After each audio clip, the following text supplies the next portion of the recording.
Carlos Bernardo Bracher, muito conhecido como Carlos Bracher.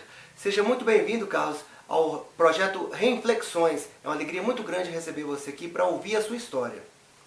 Muito obrigado, muitíssimo obrigado. Vamos ver se tem tal história, né?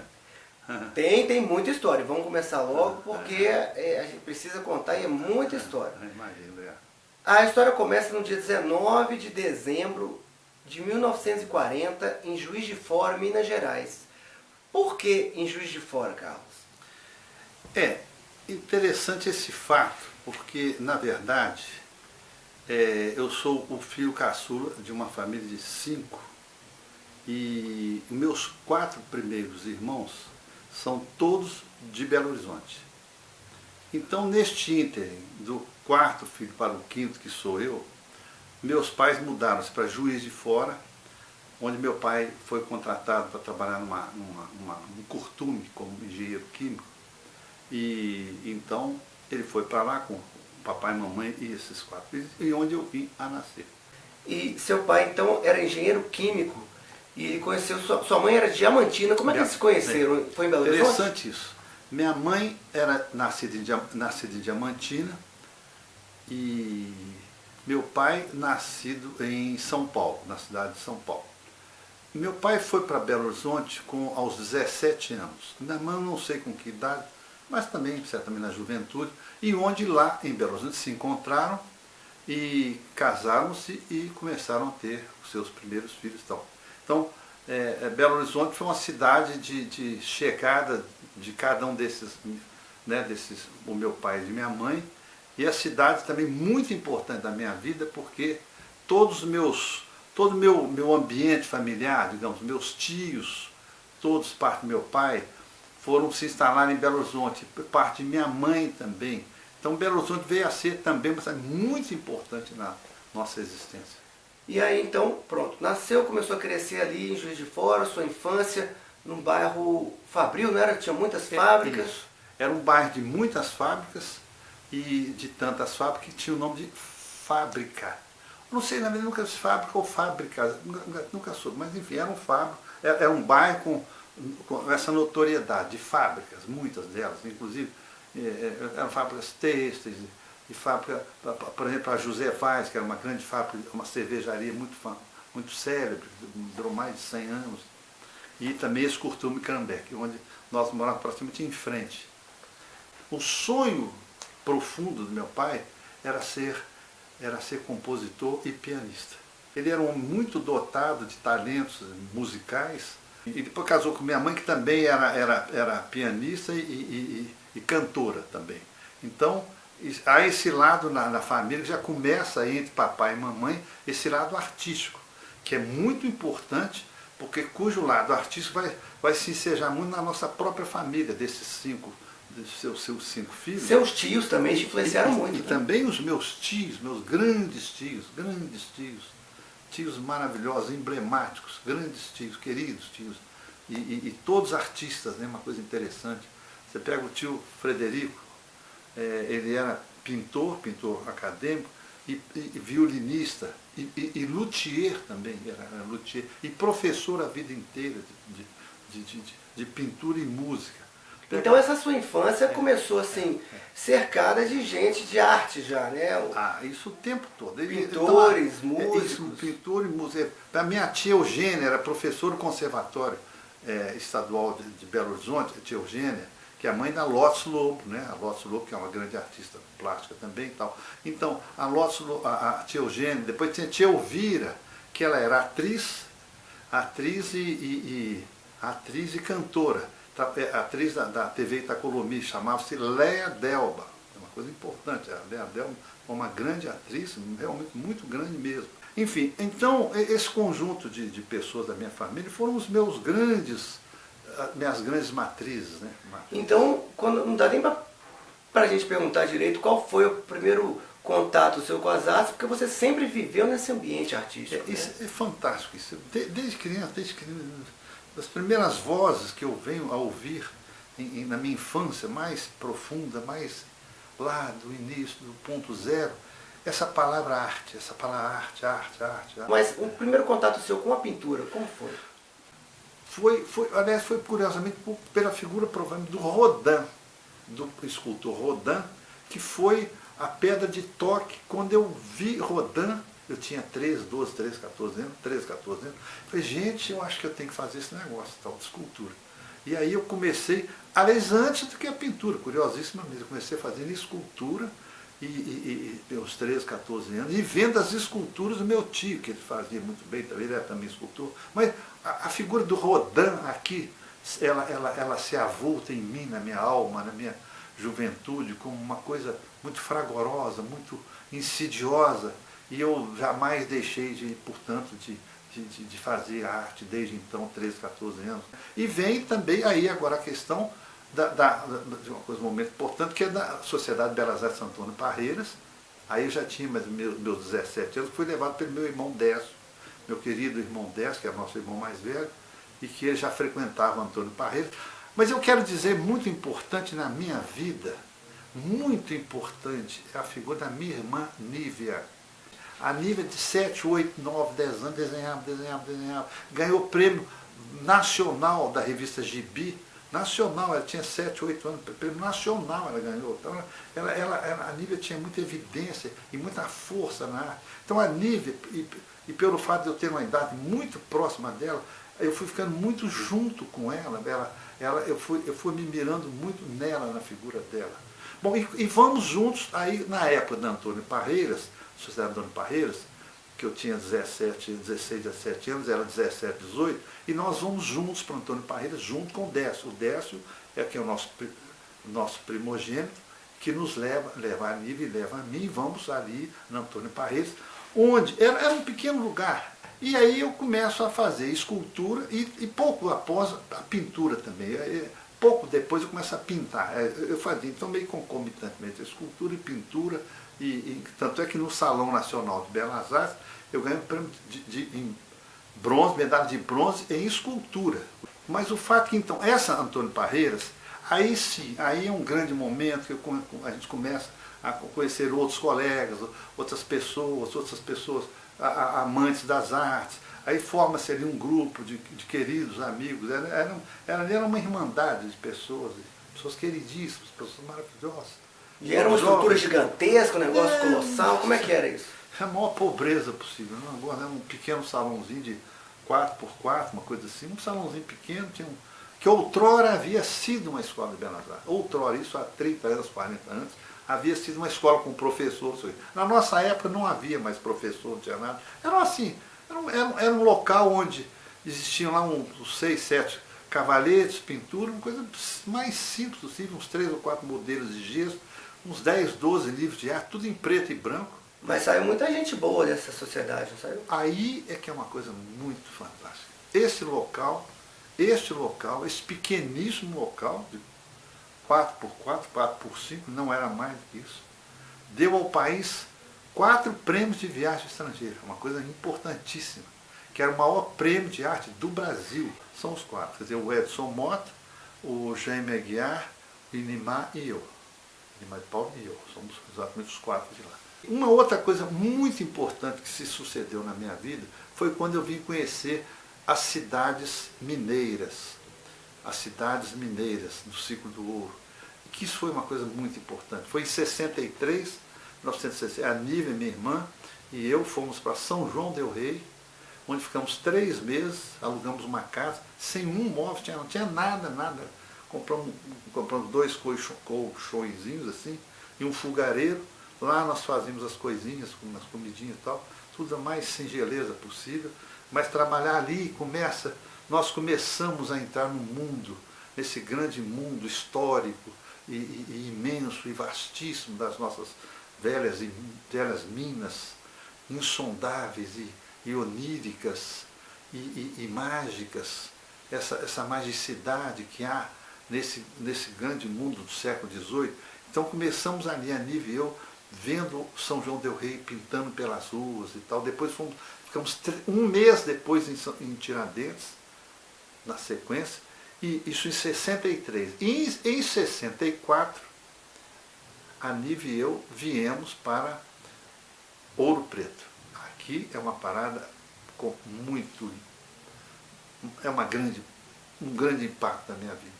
Quando eu conheço Ouro Preto, eu e Nívia também, ela ficou muito impactada com Ouro Preto. Aqui em Ouro Preto foi assim, vamos dizer uma palavra muito, muito linda e muito certa, é o alumbramento, né? Aqui foi um grande alumbramento. Aqui foi um grande alumbramento. Aí eu descobri, eu ficava, gente, como é que pode ter uma cidade dessa, com essa beleza, com essa intensidade, com essa fulgurância toda? Eu não conseguia parar de pintar, era pintar um quadro, eu não conseguia parar, era contínuo, pintar. Acabava, mal acabava, um já estava começando, o outro era muita emoção, algo vertiginoso assim de mim.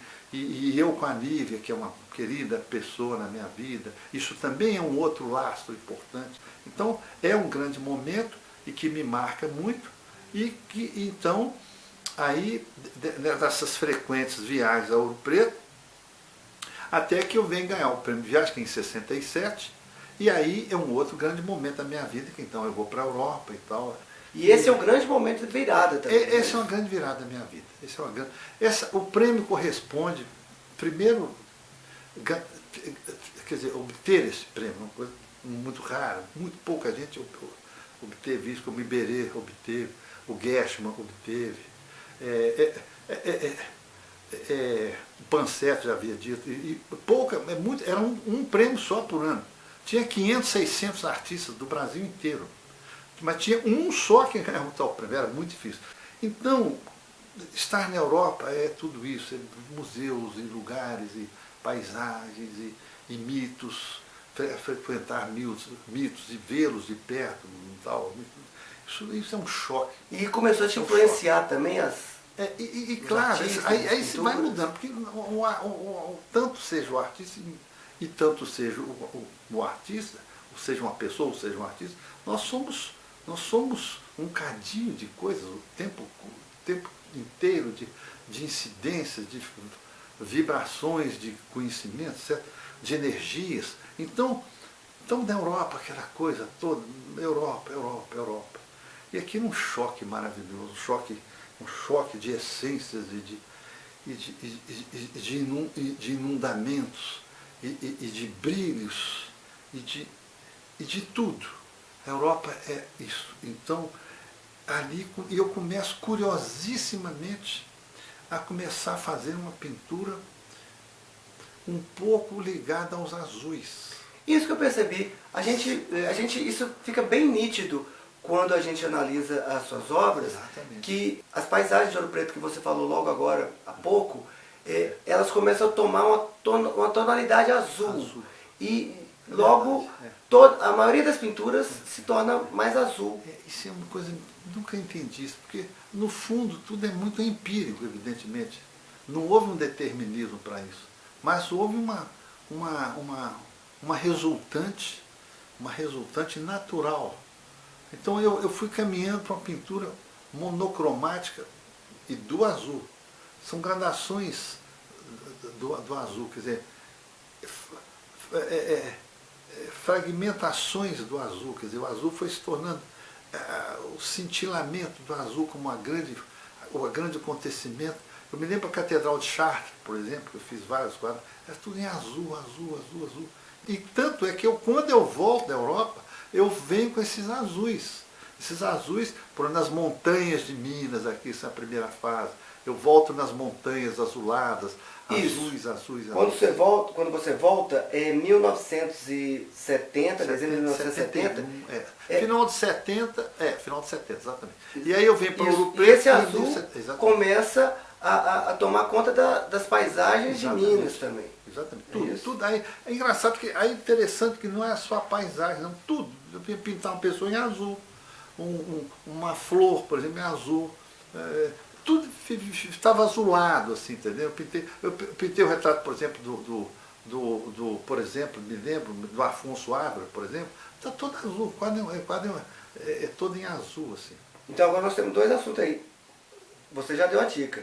Quando você voltou da Europa, que foi exatamente no final de 70, início de 71, você, com essa paixão toda, só podia escolher uma cidade para morar, que era Ouro Preto.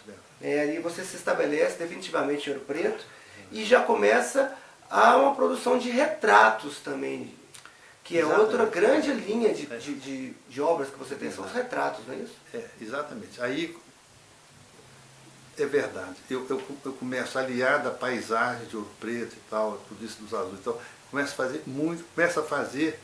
Eu já fazia antes, por Juiz de Fora e tal, mas aqui começa com mais intensidade a questão dos retratos, por exemplo. Viu? Por exemplo, o retrato do Afonso Ávila, do Afonso Romano Santana, de 79, por exemplo, do Orlandino Seitas Fernandes, da década de 70, do Vinícius de Moraes, por exemplo, também desse período. Então, várias pessoas, e tendo sempre o azul como uma grande cor, né? Interessante isso aí, vem então os anos 70, as paisagens e os retratos, né? Exatamente é a coisa dos anos 70. E principalmente as montanhas de Minas, aquelas montanhas, aquelas coisas tênues, serenas e cruzamento de linhas e de montanhas, sinuosidades, poéticas, essas coisas, o entra e sai, quase que um cântico de serenatas, assim, maviosas, de encontros, é uma coisa muito bonita e muito suave, é uma coisa engraçada. Porque a minha pintura de antes era muito dramática, ela era extremamente dramática. E nesse momento dos anos 70, ela cria essa espécie de um aveludamento, assim, na forma, no perfil, na substância artística, ela se torna meio assim, e quase sem gesto, e sem dramaticidade. Ela perde um pouco perde muito, além da dramaticidade, para essa coisa mais harmônica, digamos. E parece que essa fase azul ela começa a tomar um outro rumo no final dos anos 70. Essas paisagens de Minas que eram pintadas mais em azul, tudo era azul e tal, elas começam a ganhar outras cores também, no final de 1977, 1980, elas começam a ganhar cores e também começa uma fase que você passa a pintar naturezas mortas, objetos, e tudo começa a ganhar muita cor. É interessante, você falou muito bem, é curioso realmente isso. Aí há um ciclo, digamos, dos azuis, e que ele começa a se extinguir, esse ciclo, mais ou menos no final dos anos 70. Eu me lembro que eu pintei um quadro que chamava-se Esplêndida Natureza da Obra de Arte. Esse quadro foi muito importante na minha vida. É uma natureza morta, com uns jarros, umas flores. Esse quadro foi muito importante. E esse é um quadro vigoroso, muito vigoroso, e muito colorido, e muito cheio de gesto. Aí nesse quadro eu meio que estou voltando ao meu passado. Aí é um quadro muito importante. É um quadro de retradução, de reencontro de mim do que eu era antes da Europa. Uma coisa interessante. Aí eu volto ao meu antes da Europa, e que a pintura era mais conturbada, era tudo mais, digamos, expressionista e tal. E com este quadro, e curiosamente esse quadro, eu escrevi um texto, uma coisa muito bonita, muito importante isso. Eu escrevi um texto que chamava-se Esplêndida Natureza da Obra de Arte. Esse é o título do texto que eu escrevi. E o primeiro quadro que eu fiz depois desse texto foi exatamente essa natureza morta, a qual eu lhe dei o nome de Esplêndida Natureza da Obra, que é o título do texto que eu havia escrito. Aí uma retomada ao meu Carlinhos de antes, Aí eu meio que, digamos, completo o ciclo do azul e volto às cores de uma maneira muito, aí já com mais braveza, com mais coragem, com mais destemor. Isso no início da década aí dos décadas de 80. Aí dos exatamente. 80 que começa todo um novo ciclo de resgate lá de trás, e aí começa tudo de novo. E parece que nesse momento também o grande público começa a conhecer quem é Carlos Bracher, começa a conhecer sua obra, exatamente, né? Porque foi muita exposição no Brasil. Dos anos 70 foram muitas exposições, até que uma coisa importante, que eu ganhei um prêmio muito importante, que é o prêmio Hilton de pintura, dado pela FUNARTE, Fundação Nacional de Arte, que era um órgão oficial do país, e eram 10 pintores. Era o João Câmara, o Ciron Franco, Tomi Otaki, Cláudio Tosi, Maria Leontina, não lembro mais outros.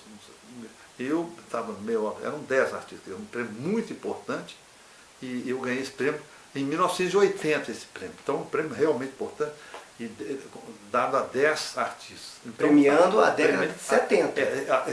Os artistas que mais se destacaram na década de 70. Então, eu fiz muitas exposições, mas eu sempre expus muito, sempre, em museus, galerias, é uma coisa impressionante. Isso, mas nesse momento você estava sendo consagrado pela crítica. Né? Pela crítica. Na década de 80 você foi consagrado pelo público. Parece que conheceu realmente a arte com mais vigor, com mais... provavelmente 80 é uma coisa mais de ordem pública, assim, então. Provavelmente interessante, que você nunca tinha observado, não. Mas o fato é o seguinte... Tanto que em 1989, sei, você realizou uma exposição da retrospectiva de 30 anos. É verdade. Isso é uma dos momentos mais insígnios da minha carreira, dessa retrospectiva, cuja curadoria foi simplesmente do Olívio Tavares de Araújo, quer dizer, um dos maiores críticos do país, e ele que organizou essa exposição, um livro maravilhoso, que é a autoria dele, Ferreira Goulart, e do Moacir Laterza, com poemas do Drummond, do Afonso Romano de Santana e do Haroldo de Campos. Quer dizer, então, um livro muito maravilhoso, que ganhou o prêmio de melhor livro do ano pela Associação Paulista de Críticos de Arte. Essa exposição teve, além deste livro maravilhoso, teve um vídeo lindíssimo feito pelo próprio Olívio, chamava-se Carlos Brás, Retrato Intenso, um vídeo maravilhoso. E depois essa exposição foi no MASP, começou no MASP, foi para o Museu Nacional de Belas Artes, Museu de Arte Contemporânea de Curitiba, Palácio das Artes e Teatro Nacional de Brasília, enfim, só em grandes lugares. Isso foi em 89. E aí, na sequência, eu venho fazer a série Van Gogh. Pois é, exatamente.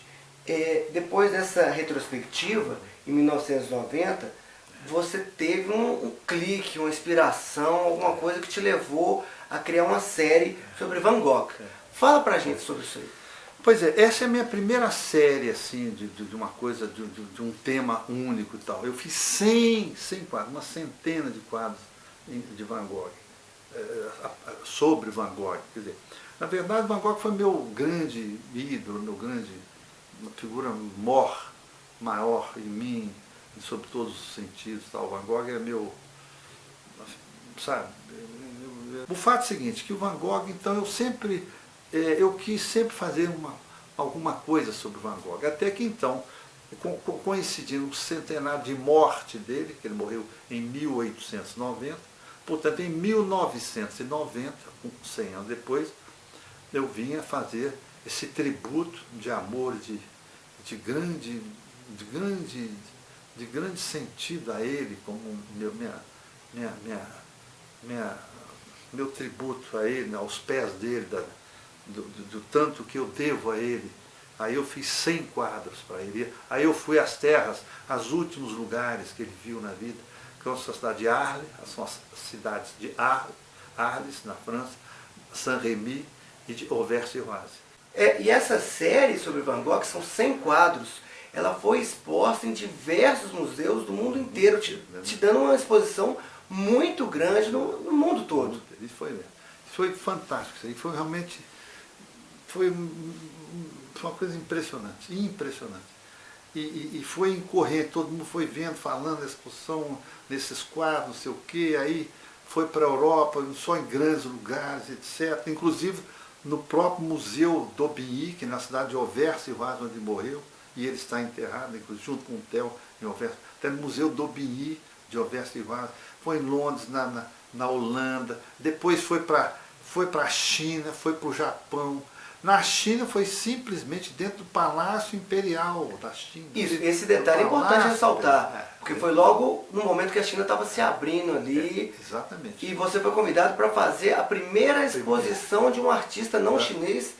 Não, primeira exposição de um brasileiro, isso é verdade, lá, que lá eles não expõem dentro do Palácio Imperial. Não há essa coisa de expor, mesmo no Chile, lá dentro do Palácio Imperial.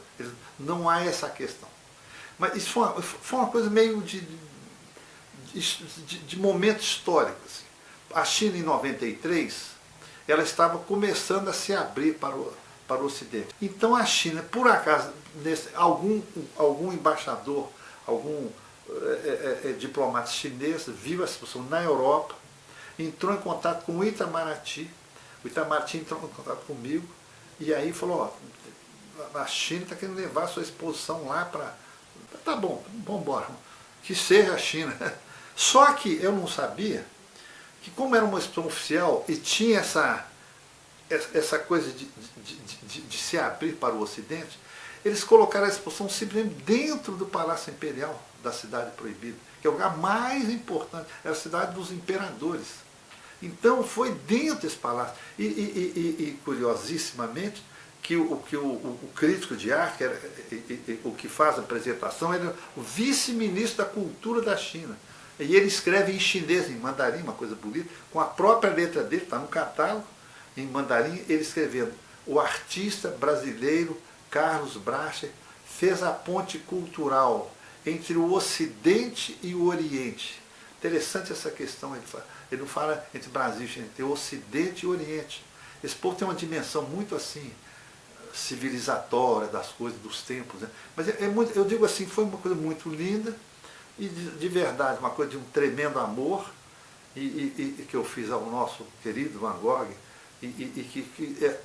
cujas essas obras foram parar num lugar desse importante. E também na sequência foi para um lugar importantíssimo no Japão, Universidade das Nações Unidas, cuja reitoria, as nações têm uma reitoria, tem uma universidade no mundo inteiro, nem sabia disso.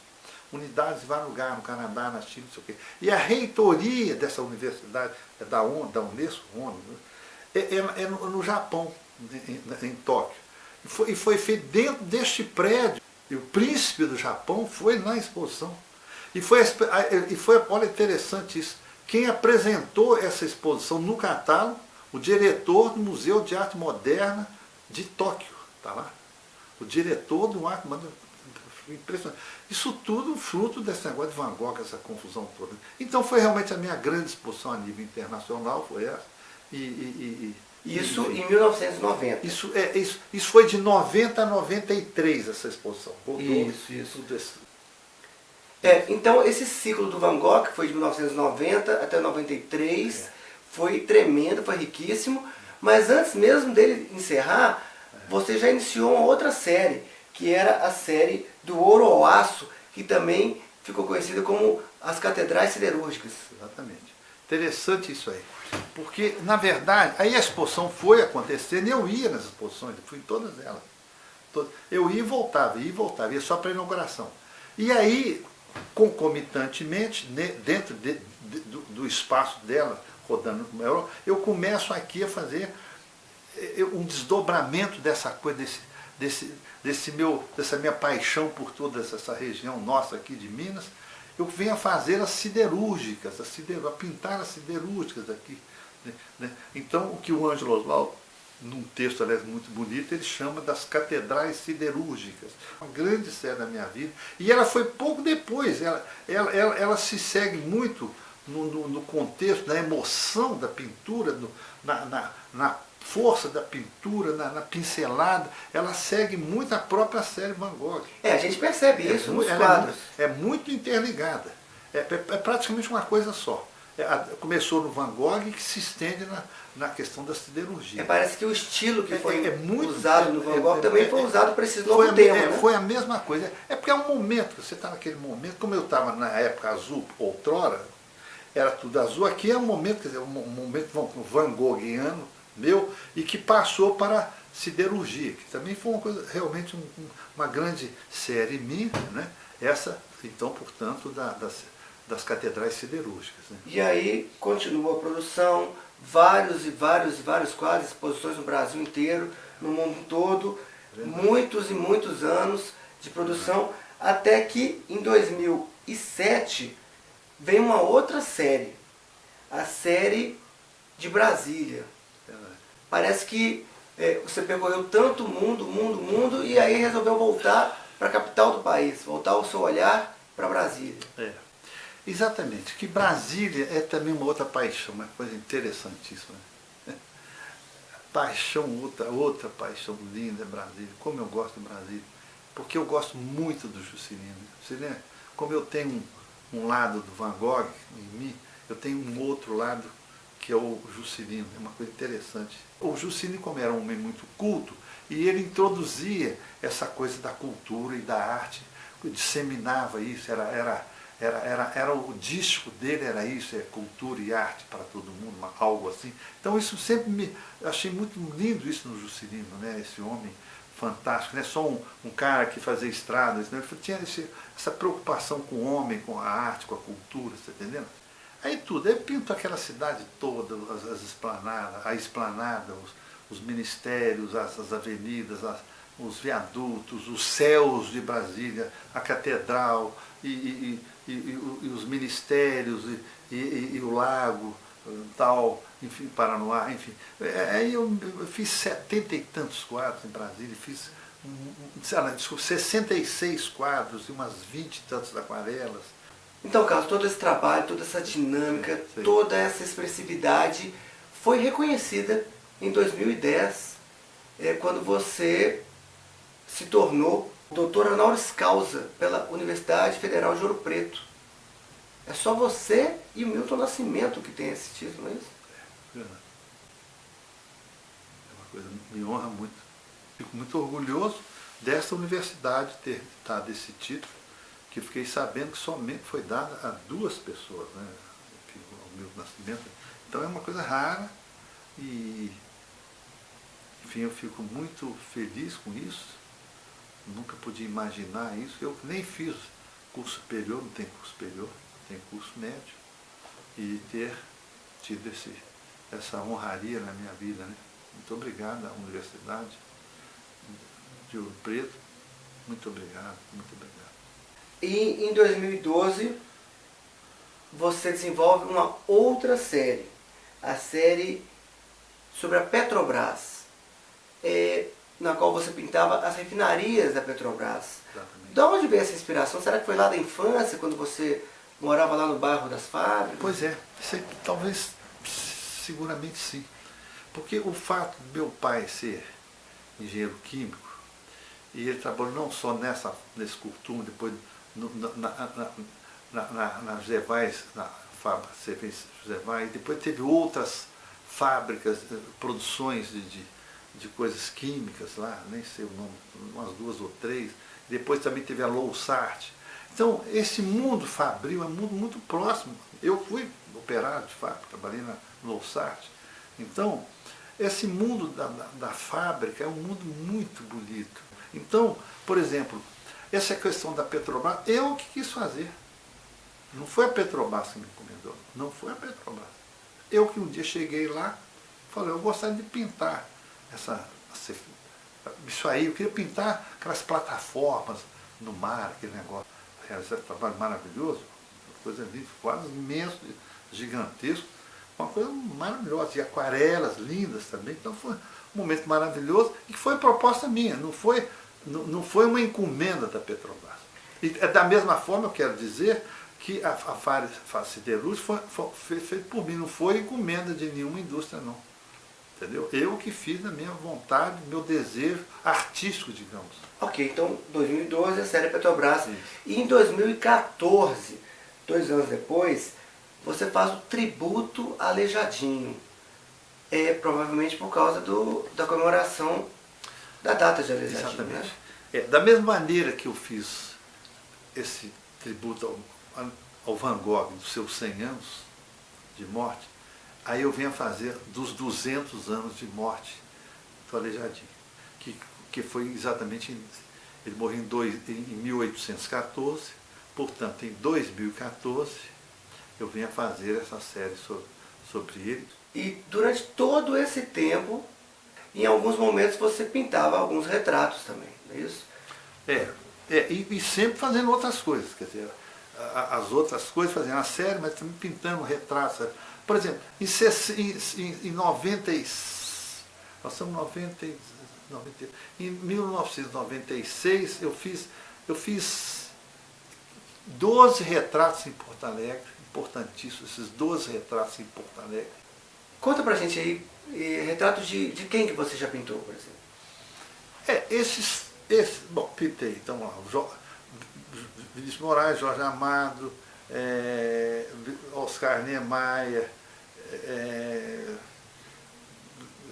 Milton Nascimento, Chico Buarque de Holanda, Bibi Ferreira, Shizuka Yamazaki, Belchior, que vai estar tão bonito dele. Ai meu Deus, agora eu fiz do João Cândido Portinari, Júlio Medalha, do Loborges. São pessoas muito conhecidas, mas faço outras pessoas sem proeminência, mas tudo bem. Fiz no internacional, fiz o Kissinger, Henry Kissinger, fiz o retrato dele, veio aqui em Urupê, fiz o retrato dele.